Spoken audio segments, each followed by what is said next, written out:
langsung dimulai aja. Cek kedengeran kan suaranya? Kedengeran. Oke, selamat pagi, selamat pagi kita semua. Saya panjatkan terima kasih juga kepada teman-teman. Kita panjatkan syukur kepada Tuhan Yang Maha Esa karena terutama kita masih diberikan kesempatan untuk bertemu. Oke, langsung lanjut. Kita pembahasan kali ini mungkin izin memaparkan dari kelompok kami, yaitu untuk mengenai pembahasan struktur atap. Untuk anggota kelompok sendiri itu adalah saya sendiri, Antonio Mangga HS, 22 2016 203, kemudian Ari Rizky, 22 2016 243, kemudian Kenny Gesa, 22 2016 216, Syaful Iksan, 22 2016 101, kemudian ada Yuri Ibranev, 22 2016 065.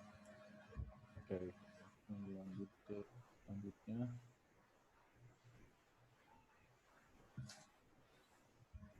Oke, untuk pekerjaan struktur atap terutama. Nah, struktur atap sendiri adalah bagian bangunan yang menahan, mengalirkan beban-beban dari atap. Struktur atap terbagi menjadi rangka atap dan penopang rangka atap. Rangka atap berfungsi menahan beban dari bahan penutup atap hingga balok, yaitu dari kayu, bambu, ataupun baja, secara vertikal dan horizontal, kecuali pada struktur atap dan dak beton. Berdasarkan posisi inilah maka muncul istilah gording, kasau atau kaso-kaso gitu ya. Kemudian reng. Kemudian susunan rangka atap dapat menghasilkan lekukan pada atap, yaitu jurai dalam, kemudian ada jurai luar juga, nanti akan dibahas. Kemudian menciptakan bentuk atap tertentu. Nah, ini mungkin bisa dilihat dari beberapa jenis struktur atap gitu ya, mungkin yang familiar yang kita lihat itu ada struktur atap dari kayu, kemudian ada dari struktur atap baja konvensional, dan juga ada struktur atap baja ringan. Nah, mungkin ini juga di sebelah kanan bisa kita lihat gitu. Kalau untuk masalah bagian-bagian struktur atap ini sendiri, mungkin yang udah familiar gitu yang kita lihat gitu. Ada kuda-kuda, bentuknya segitiga gitu di atap. Kemudian ada juga gording. Nah, ini gording ini sendiri yang bisa dilihat juga di gambar yang kedua di sebelah kanan. Karena ada penutup atap ataupun yang bisa familiar kita lihat ada asbes segala macam gitu. Lanjut, kemudian nah ini untuk bagian-bagian rangka atap ya. Yang pertama itu ada kuda-kuda. Nah, untuk kuda-kuda ini sendiri itu adalah penopang rangka atap, ada balok kayu yang disusun untuk segitiga. Ini bisa bentuknya kayu ataupun dari material lain. Nah, itu disebut istilah kuda-kuda. Nah, kuda-kuda berada di bawah rangka atap, fungsinya untuk menyangga rangka atap sebagai pengaku. Bagian atas kuda-kuda disangkutkan pada balok hubungan semen, sementara kedua kakinya dihubungkan dengan kolom struktur untuk mengalirkan beban ke tanah. Nah, ini ada yang selanjutnya itu gording. Nah, gording sendiri adalah balok kayu ataupun mungkin dari material lain yang berada persis di atas kuda-kuda. Selain berfungsi sebagai pengikat yang menghubungkan kuda-kuda, gording juga menjadi penyangga ataupun mendudukan kasau, usuk ataupun kaso-kaso gitu. Bisa kita lihat. Nah, yang kemudian di 3 gitu ada penutup atap. Untuk penutup atap sendiri itu berfungsi untuk melindungi ruang yang ada di bawahnya. Fungsi lainnya adalah menahan radiasi, mengurangi dampak tampias hujan dan menghambat membawa debu. Mungkin dilanjutkan oleh teman saya selanjutnya. Selanjutnya ada jurai dalam, yaitu jurai dalam ialah bagian yang tajam pada atap benjana dari garis tiris atap sampai hubungan dan terdapat P ada pertemuan dua bidang atap pada sudut bangunan ke dalam. Yang keenam ada bubungan atau nok, merupakan sisi atap yang teratas selalu dalam keadaan datar dan umumnya menentukan arah bangunan. Ya, yang ketujuh ada kasau atau usuk. Ini adalah komponen atap yang terletak di atas gording dan menjadi tudukan untuk reng. Bisa dilihat di gambar juga. Nah, yang kedelapan ada reng. Itu komponen atap yang memiliki profil paling kecil dalam bentuk dan ukurannya. Posisinya melintang di atas kasau. Reng berfungsi sebagai penahan penutup atap atau genteng dan lain-lain. Selanjutnya dijelaskan oleh Saiful Iksan. Assalamualaikum, izin melanjutkan. Pada atap sendiri terdapat beban-beban yang dipikul oleh atap itu. Yang pertama ada beban berat sendiri. Dalam beban berat sendiri itu ada beban dari bahan rangka, penopang rangka, dan penutup atap. Yang kedua ada beban angin tekanan dan angin hisap. Tekanan angin dari luar dan angin itu sendiri. Yang ketiga ada beban bergerak lain, yaitu beban berat manusia saat pemasangan dan pemeliharaan. Saat pekerjaan atap itu ada persyaratan-persyaratannya sendiri, seperti bentang maksimal dan teknik sambungan. Bentang maksimal, setiap jenis material memiliki karakteristik tersendiri. Rangka atap baja memiliki kemampuan bentang lebih panjang daripada material kayu. Baja atau kayu dapat disambung dengan sambungan khusus dengan memperhatikan dimensi atau ukuran batang dan perilaku gaya pada batang yang akan disambung. Untuk teknik sambungan, kekuatan sambungan antar elemen yang digunakan untuk rangka juga harus diperhatikan. Misalkan, kayu yang mempunyai keterbatasan ukuran, maka penyambungan yang baik dan benar adalah kunci kekuatan atap. Dalam atap sendiri mempunyai bentuk-bentuk konstruksi seperti atap datar. Model atap yang paling sederhana adalah atap berbentuk datar atau rata. Atap datar biasa yang digunakan untuk bangunan atau rumah bertingkat. Balkon yang bahannya biasa dibuat dari beton bertulang. Untuk teras bahannya dari asbes maupun seng yang tebal. Yang kedua ada atap sandar. Model atap sengkuap biasa digunakan untuk bangunan-bangunan tambahan, misalnya selasar atau emperan. Namun sekarang atap model ini juga dipakai untuk rumah modern. Selanjutnya akan dijelaskan oleh Bapak Kenny. Nah, dilanjut, itu ada atap plana. Atap plana ini bentuk atap ini cukup sederhana. Karena itu banyak dipakai untuk bangunan-bangunan atau rumah di masyarakat kita. Bidang atap terdiri dari dua sisi yang bertemu pada satu garis pertemuan yang disebut bubungan. Lalu ada lagi atap joglo. Model atap joglo hampir sama dengan limas tersusun sehingga atapnya seperti bertingkat. Atap ini banyak dibangun di daerah Jawa Tengah dan Jawa Barat. Nah, lalu dilanjut ada atap kombinasi plana dengan perisai.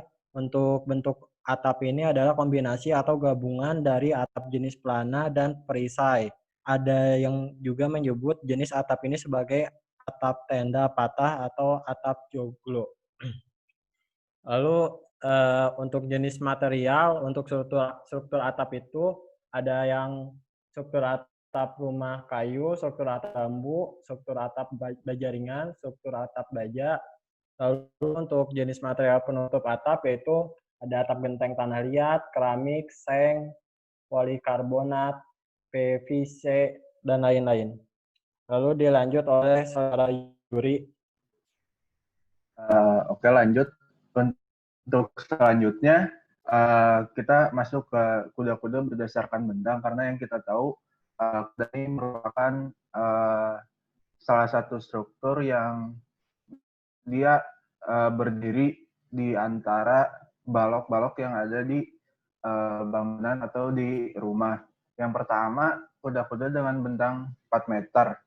Itu biasanya bahannya dari kayu atau misalkan beton bertulang ataupun bisa baja ringan. Kemudian ada juga yang 4 sampai 8 meter dan juga yang 9 sampai 16 meter karena tergantung dari luas bangunan atau panjang bangunan yang nantinya akan dipasang kuda-kuda gitu.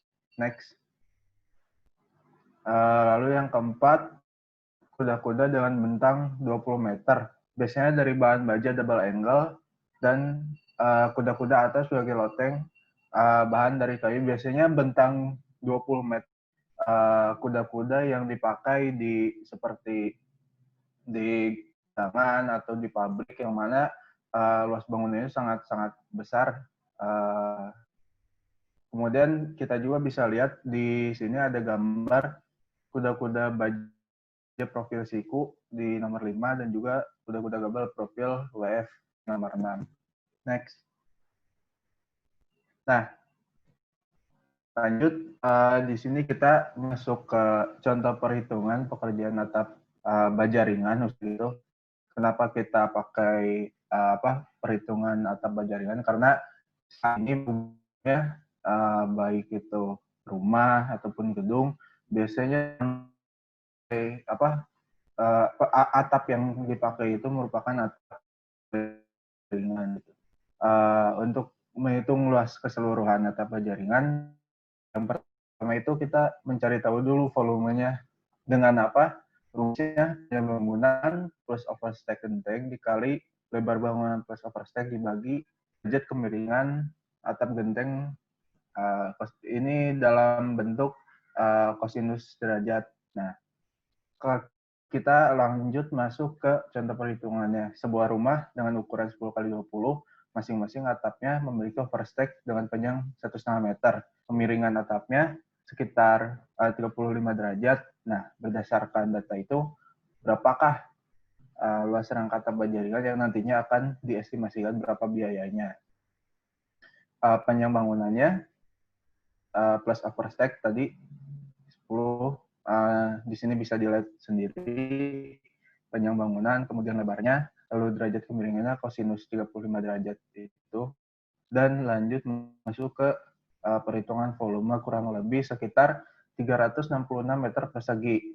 Setelah mendapatkan luasan rangka atapnya, maka selanjutnya menghitung kebutuhan berapa material penunjang yang nantinya digunakan untuk membangun atap berjaringan. Lanjut. Nah, yang pertama genteng ukuran kita ambil 2 kali 4. Rumus yang dipakainya untuk jumlah genteng berarti luas atap miring dikali 1,02. Nah, jika luas keseluruhannya didapat 366 meter persegi, maka perhitungannya 366 dikali 1,62 berarti kalau dibulatkan sekitar 593 lembar genteng metal dengan ukuran 2 kali 4. Lalu kaso dan reng. Dengan kalau kita mau mencari jumlah berapa kaso yang dibutuhkan itu luas atap miring dikali 4 dibagi 6. Jika luas atapnya 366 dikali 4 dan dibagi 6 hasilnya 244 buah. Dan jumlah reng itu bagaimana menyesuaikan dengan kaso. Jika kasonya 244 berarti tinggal dikali 1,2. Dan hasilnya dibuatkan sekitar 293. Lalu masuk ke skrup. Jumlah skrup genteng ini salah satunya mengikuti jumlah genteng yang sudah dihitung tadi di awal. Jumlah genteng itu kan 593 lembar. Nah, tinggal dikali 12, keluar hasil 7.116 buah skrup.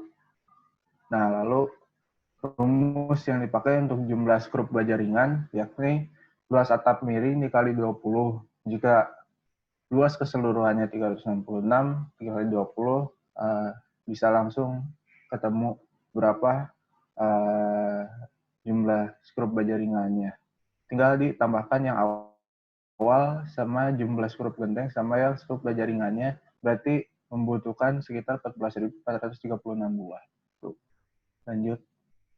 Nah, dari perhitungan di atas kita bisa resumekan bahwa luas atapnya 366, jumlah genteng 593 lembar, jumlah kaso 244, jumlah ring 293, dan jumlah skrup 14.436. Nah, di sini harga-harga atau estimasinya ini memang pada dasarnya relatif gitu. Tidak selalu misalkan baja ringan harganya 70, enggak, cuman pada umumnya kita ambil yang ada di pasaran biasanya harganya 70 seperti baja ringan 70.000 meter persegi. Nah, berarti tinggal dikalikan dengan luasan atapnya seperti itu. Begitupun genteng, kaso, reng, dan juga skrup.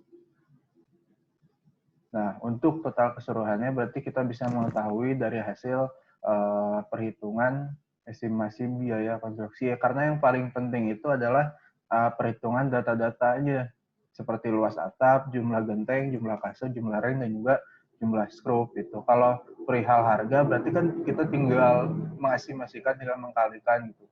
Cuman yang menjadi permasalahan biasanya dari data-data yang akan dipakai untuk nantinya membuat struktur atap gitu. Next.